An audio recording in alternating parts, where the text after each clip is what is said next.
先來看立法院為總預算案開第3輪的調野協商，也毋過國民黨團總召布坤基又閣無來啊。院長韓國瑜呢是氣甲噗噗着，當眾人的面甘罵一大出。原來這布坤基呢，伊除了是態度落軟，講院長你辛苦啊，伊嘛講伊是因為這立法權互人看輕，才會用這款方法來表示抗議。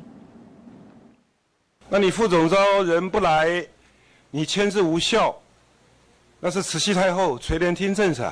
你現在通知副總召，他有3個選擇：一，本人來，這沒話講；二，不來，授權給書記長；三，辭掉總召嘛。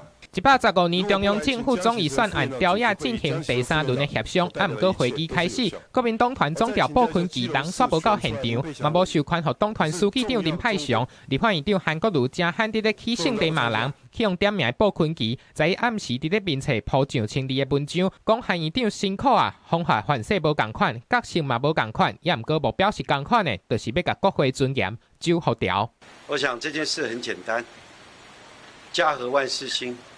無聲勝有聲，韓院長，您真的辛苦了。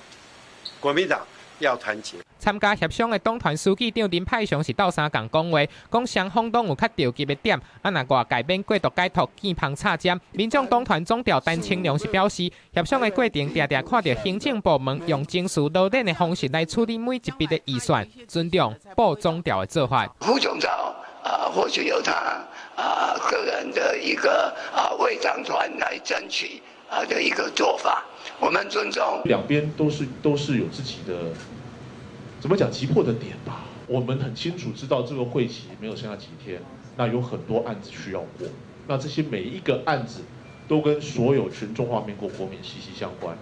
那身為立院的大家長，院長當然會急。民進黨團尊重韓國瑜院長的職權，啊，毋過嘛強調，即馬大家上關心的總預算當時要審核啥，明年度的總預算敢閣會甲今年同款的。至少韓國瑜院長他現在表達了他的態度哦，民進黨團尊重韓國瑜院長的職權。那我們現在關心的事情是總預算到底什麼時候會審完？針對布坤基講人無夠，是為着要來做軟性的抗議。環分認為，安尼講法到底有法度說服正人無？就交予有智慧的選民來做決定。記者綜合報道。